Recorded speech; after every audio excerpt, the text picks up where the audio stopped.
What is your name, please? My name is Joseph P. McAvoy. What is your name, please? My name is Joseph P. McAvoy. What is your name, please? My name is Joseph P. McAvoy. Two of these people are imposters. Only one is the real Joseph P. McAvoy and is the only one sworn to tell the truth. Geritol, America's #1 tonic. Geritol, the fast-acting, high-potency tonic that helps you feel stronger, fast, presents To Tell the Truth. And here is our host, Bud Collyer.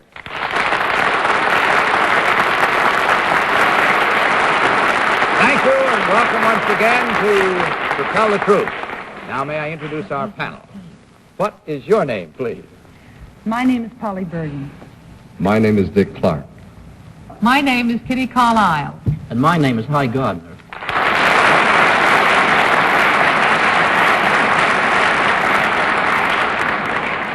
Dick, speaking for all of us, I want to tell you how happy we are that you could take the time to step down off that mighty important bandstand of yours and be with us tonight. Thank you, Bud. It's a pleasure to be here. Well, believe me, it's our pleasure. Hope you find the rhythm around here cool enough and to your liking.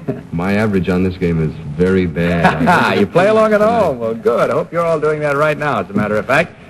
As you heard, these three gentlemen all claim to be Joseph P. McAvoy. And, of course, only one is the real Joseph P. McAvoy. The other two have merely assumed that identity. And they are the ones who do not have to stick to the truth. Now, will you please listen while I read this affidavit? I, Joseph P. McAvoy, started on a new job yesterday morning. I work at Grand Central Station, and I'm responsible for the gate men, the red caps, the train announcers, the information service, and the arrival and departure of the 55 million annual passengers who ride the more than 500 daily trains. I am the new General Station Master at Grand Central Station here in New York City. Signed, Joseph P. McAvoy.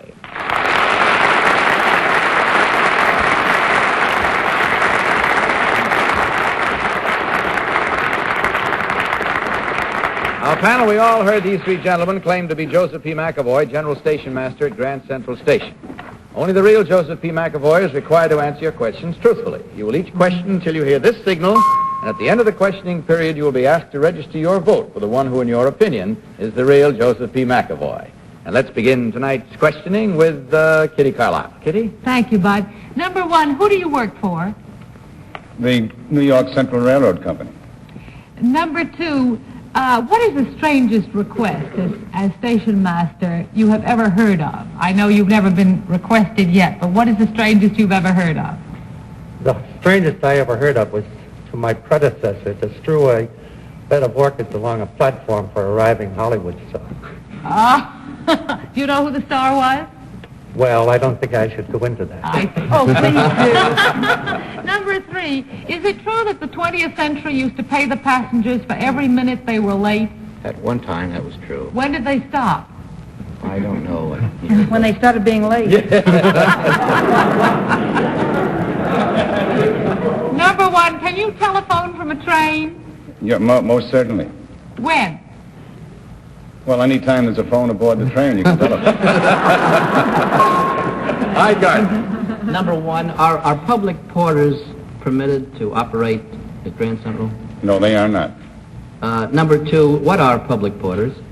Public porters are the men without red caps who operate in the subways and adjacent to the terminals. They must surrender to a red cap when they reach the terminal. Number three, are the clocks at Grand Central Terminal on the Eastern Standard Time or Daylight Time? They are in daylight time. When do they change? They change at the change of time in April. Number one, how much do red caps get per piece of baggage? 35 cents apiece. Number two, when was Johnny Conroy station master at Grand Central? Do you know? In the 1930s. Do you know number three? I don't know that he was. Do you remember number one? No, I do not. Number one, there's a red cap car in which they hold church services every morning. Do you know who the pastor of that Baptist church car is? No, I do not. You know anything about the church, three? Polly? Sorry. Number one, what does number 15 Vanderbilt mean to you? Number 15 Vanderbilt is the entrance to the CBS studios, which are located on the 4th floor of the 42nd Street side of the station. Anything else you'd like to know, Polly? Could you tell me who's on television tonight? You hear his answer? I am. Number 2, what are the two railroad companies that use Grand Central Station? New York Central and New York, New Haven, and Hartford. Number 3, what year was Grand Central Station built? Do you know? In 1903, its construction was started. 1903. Dick? Number 2, how long would it take me on the New Haven Railroad to get to Mount Vernon, New York? About 20 minutes. Number 3, how long would it take me to get to Mount Vernon? About 23 minutes. I don't know. Never Number had one. yet, has it, Dick? I don't know. Number 1, of what railroad is John P. Loudermilk president? John P. Loudermilk. I do not know. Number 2? I don't know. Number 3? I do not know. Oops, must be a small railroad. Short line. Number 2, the Pennsylvania Railroad, though it does not travel from Grand Central Station. If I were to write a letter of complaint about the dining service, who would I write to? And the New York Central, you write it to the New York Central because they operate all the dining services and Pullman services. There's no more Pullman. Would you... That's it. It's time to vote, panel. So without consultation, will you please mark your ballots? And in so doing, you will, of course, select number 1, number 2, or number 3. Team of challengers, as you know, will receive $250 for every incorrect vote. Panel, are you all marked? Oh, you are, Polly. Head of the game tonight. For whom did you vote this first round? Well, Bud, you know, I've been getting a lot of letters of complaint about the fact that I always don't know who to vote for, and I vote for number 1, but I think it's number 2, and they all think that I make it up just to be funny. They don't think that I seriously don't know, and which is flattering but not true.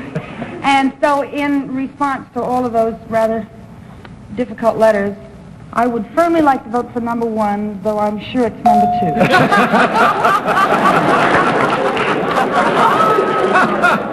You're just as firm about number 2, I assume. Yes. Dick, what about your vote? Bud, I'm forced to agree with Polly. I vote for number 2 because I like the way he said his name. She's So checking she up on voted you. with number 1. That's Yes, right. number 1, but she said she thought it was I number thought it 2. was number Firm. 2. All right. Kitty, what about your She'll vote? fix you up, don't worry. Kitty? Oh, gosh. I voted for number 2 on the basis of his information, and number 3 didn't know when the Century stopped paying, so they're being late, and I thought he ought to know. All right, hi, Gardner. Well, I voted for number 1, too.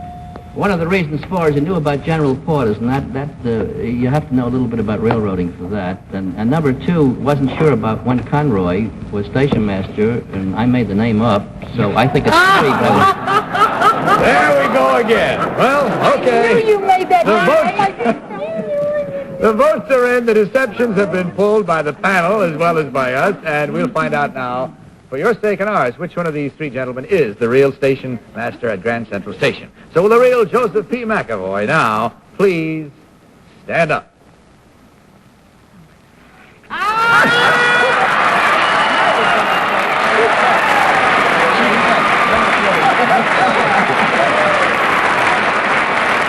Thank you very much.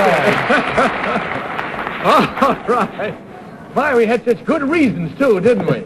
Number 1, would you tell us who you really are and what you really do, please? My name is George O'Keefe. I am a registered representative with Hirsch & Company, members of the New York Stock Exchange. And number 2, what about you, sir? My name is Tom Malley. I'm a writer and editor associated with The Reporter magazine. I always like the writers.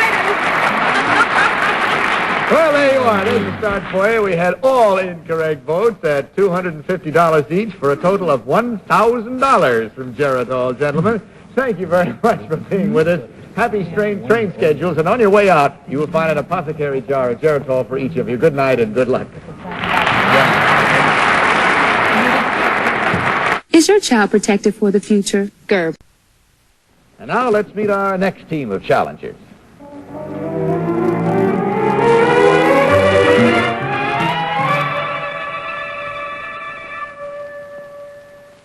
What is your name, please? My name is Margaret O'Neill. What is your name, please? please. My name is Margaret O'Neill. What is your name, please? My name is Margaret O'Neill. All right, please listen while I read this affidavit. I, Margaret O'Neill, am a former high school teacher and a former ski instructor. For the past 13 years, however, I have been associated with the Miss America pageant. I am the official traveling companion and pageant representative for Miss America, and as such have traveled 450,000 miles in the past 3 years.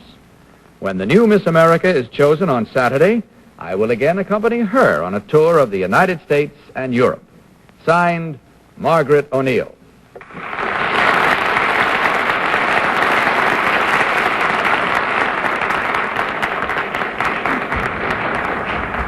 Okay, panel, we've heard these three ladies all claiming to be Margaret O'Neill, Miss America traveling companion. We'll start this cross-examination with Dick Clark. Dick? Number 2, how many contestants are there in this year's pageant? 52. Number 3, how many contestants? There are 52 contestants. Number 1? 52. Consistent. Number 1, who is Evelyn I? I believe she was Miss America of 1953. Number 3, if this is true, where did Evelyn I live? Evelyn I lives in Verona, New Jersey. Number 2, where does Evelyn I, or where did she live when she won? Ephrata, PA. And number 1? Ephrata, PA. Is there a Miss Alaska in the contest this year, number 3? Yes, there is Miss Alaska. Kitty? Number 1, who are the judges this year in the Miss America contest? You are one, Miss Carlisle. Me? Well, I want to say that I was a judge last year, and I never saw any of these ladies before. So I don't know. They must all be ringers. You never traveled with Miss America. Number 2, how many sisters does the present Miss America have? She has 3 sisters. 3 sisters. Number 3, who is Hugh Wathen? Hugh Wathen. Number 2, who is Hugh Wathen? He works on the pageant board. Number 1, who was Miss Indian America last year? I'm sorry, I don't remember. Number 2, who do the contestants have breakfast with every morning? And where do they breakfast? They have breakfast with the judges. Hi? Number 2, what Broadway columnist has been a judge every once in a while for the pageant? I am number 1. No, I said number 2. Oh, I beg your pardon. I'm sorry. I don't know. Number 1, would you know? What, Broadway columnist? Yes. Number Sir? 3, would you? I'm sorry? Sir? Would you know number 3? I don't believe you'd call Bennett Cerf a Broadway columnist, but he has been a judge. No, I don't think even Bennett would do that. Number 2, what did Bob Russell have to do with the pageant in the past? He was a master of ceremony. Number 1, do you know the name of Miss Alaska? I happened to see her last week. I don't remember. Would you know number 2? No, I don't Number 3? No, I do Holly? not know. Number 3, who is the lady in charge of the Miss America pageant? Leona Slaughter, wife of my boss. Number 2, who placed second in the Miss America contest last year? Miss Georgia. Number 1, who placed third? Number 1, who placed third last year? Richie? I beg your pardon? Richie? I can't hear you. Richie. Richie? Miss Ritchie, you Miss mean her last name is Miss Ritchie? Ritchie. Oh, Her I last name see. was Ritchie. What state is she from, number 1? Colorado. Number 3, who was the Miss America of 1955? 1955. Well, that was Sharon. Big one? Did you know? Sharon Ritchie. Okay, there we go now. Our time is out. We'll have to vote, and without consultation, will you please mark your ballots? And in so doing, as you did before, please select number 1, number 2, or number 3. Are we all set, panel? Everyone but Polly? Oh, you didn't have to say that. Is this a firm vote? No, this is probably the unfirmest vote of all the votes, because I really have no idea which one it is. I simply just picked a number. I don't know anything about Miss America contests, and it makes it a little difficult when you don't know. How about you, Dick Clark? I picked number 2 because she knew that Evelyn and I lived in Ephrata, Pennsylvania. Your vote, Kitty? I picked number 2 on the basis of all of her information, which was all correct, and some of the others had correct answers, but not all correct ones.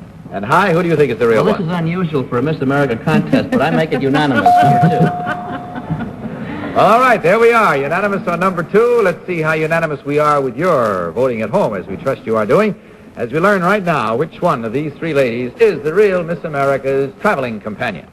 So will the real Margaret O'Neill please stand up? You got her.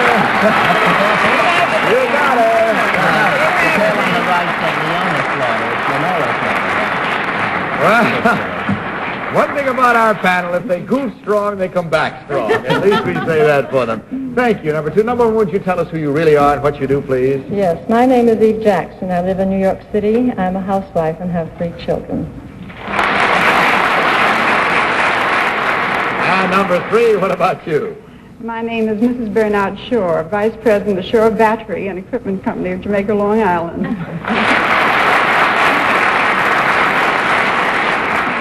Incidentally, we're mighty proud that our lovely Kitty is going to be judging the lovelies, as you heard in the questioning down there at Atlantic City. And you can see it this Saturday night on this very network, so you be sure to be watching. Maybe you'll get a sneak look at Kitty there, too.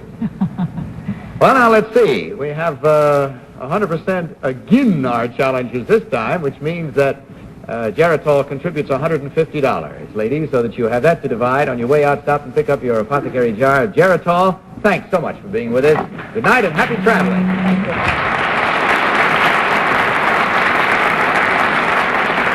Now, there will be more challengers and more laughs, of course, in less than a minute. Tomorrow on The Amazing Race. Are you freaking high? Stop, Aaron! Get your...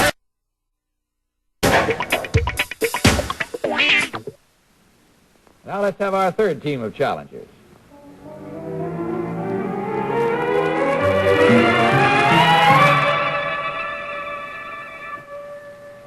What is your name, please? My name is Johnston McCulley.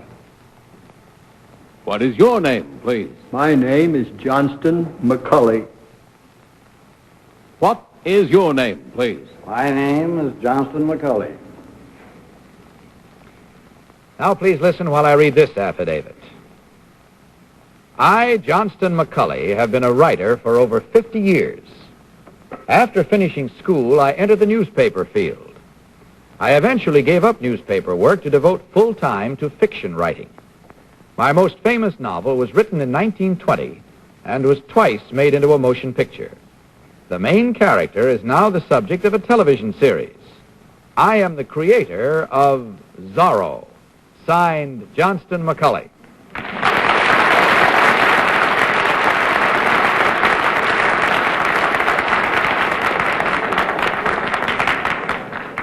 And now we have 3 gentlemen panel, all claiming to be Johnston McCulley, as you heard, creator of the famous character Zorro. We'll start this round with Polly Bergen. Polly? Thank you, Bud. Number 1, who plays the current Zorro? Williams, Guy Williams. Number 2, where is the series shot? In California. At what studio, number 2? I personally don't know. Number 3, could you tell me what studio it's shot at? Well, partly a Disney studio. I didn't hear There that. might be at Studio, Disney he Studios. said. Number 1, do you agree with number 3? Where is the series shot? Burbank, California. At what studio, sir? I don't know the studio. Number 2, who played the original Zorro? Disney studio. Douglas Fairbanks. Where was silent film. Where was that movie made? Number 2. I don't know. Dick Clark. Number 3, what is the name of Zorro's deaf-mute friend? What, in the play, in the series, Zorro has a friend, a close associate who's a deaf-mute. What is Bernardo. his name? I beg your pardon? Bernardo. All right. Number 1, what is the name of the rather plump sergeant he's always having conflict with? That was Gonzalez. Number 2, a hit recording was made recently called Zorro. What was the name of the artist or artists that made the record? I don't know. It had nothing to do with it. Number 3, do you know? I know Norman Foster wrote the words. I don't know the name of the... Number 1, do you know the name of the artist who made the record? No. Kitty? Number 1, who's president of the Authors League? Are you a member of the Authors League? Not now, no. Are you a member of the Authors League, number 2? I am not. Are you number 3? Not a president. Oh, dear. Number 1, what does Zorro mean? The fox in Spanish. Number 2, was this story based on anything? Yes, it was based upon a serial that I wrote. It was originally published in the Argosy. Number 3, was this based on a serial that you wrote? Yes, it's based on a serial I wrote. And did you get this idea out of your own head, or was it based on an idea that you got from some other place? Well, I got it. Where else would one get an idea? Well, Shakespeare got all his ideas out of Pindar. Don't say Charles Bacon or you'll start a whole thing. Hi, Gardner. Number 3, you probably knew Douglas Fairbanks if he made the silent movie. Who was the fellow named Carl K. Kitchen? Would you know? A fellow named what? Carl K. Kitchen. Yes. He was a newspaper man who worked from New York, and he did a lot of work for Douglas Fairbanks. Number 1, Doug Fairbanks, when he made that movie or later, became one of the creators of United Artists. Do you know who his partners were? No. Would you know number 3? Mary Pickford and Charles Chaplin. Yeah, number 3, would you know? Same, Mary Pickford and Charles. There is a comedian, number 3, who is against your show in Hollywood right now. Or rather, his show is against your show. Would you know what his name is? Would you know? That's it. Time once again to vote. So will you please mark your ballots, panel, and in so doing, as you did before, select number 1, number 2, or number 3. Hey, ready and waiting, Polly, huh? For whom did you vote this time? I voted for number 3, mainly because he said Johnston McCulley so easily, as though it were a name he had used for many years. All right, Dick Clark, what about your selection this time? His name is probably Horace Applewhite. With my luck, yes, I know. I'm with you. Oh, no. Number 3, because he seemed to know a little bit about a very, very big record that should have been important to him. Kitty? I voted for number 3. It turns out we're playing against each other here because the train fellow was invented by High. I believe that number 3 knew Mr. Kitchen, who was the associate. So if I'm playing against you, then I'm playing against everything. All right, Hi, what about you? Kitchen was one of the first Broadway columnists on the old Evening World and the Sun, and he was a close friend of Douglas Fairbanks and Mary Pickford, and that's why I voted for number 3. Right. Well, again, we have a unanimous vote, and let's see if that unanimity spreads to you in your home as we discover right now which one of these 3 gentlemen is the real creator of the famous character Zorro. So, will the real Johnston McCulley please stand up?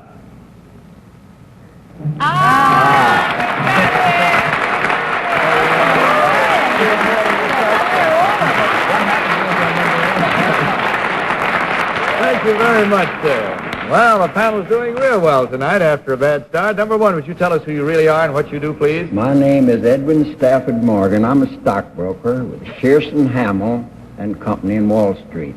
Thank you, sir. And number 2, would you tell us about yourself? I am Campbell Jeffrey, for more than 45 years, a member of the New York Bar and the retired dean of New York Law School. Thank you, sir. Well, I think you zeroed in rather well there, panel, tonight, and as we see, we have the panel guessing correctly 100%, which means that once again, since there were no incorrect votes, Gerald Hall contributes $150 to you gentlemen, with our best wishes for a pleasant year and many years ahead of you in your writing and more work in that old Zorro field. It must be fun to see it coming back to life again and again and again like that. Now, will you stop on your way out, speaking of coming to life again, and pick up your apothecary jars of Geritol? Thank you very much, gentlemen. Good night and good luck.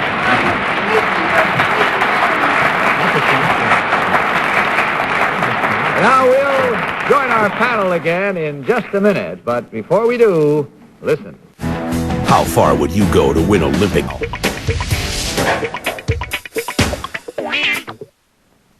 Well, that's all the time we have for tonight, except once again, Dick, thanks so very much for visiting us. Thank you, Bud, very much. How was our average?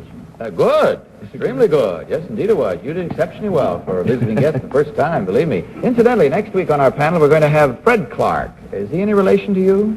No. Well, I've watched him many times. So have we all. And he'll be with us on our panel next week. I guess that's it. So good night, panel. Good night, Bud. Now, this is Bud Collier saying good night from Geritol and reminding all of you to tell the truth. Good night, everybody. To Tell the Truth is the Mark Goodson, Bill Gardner production in association with the CBS Television Network.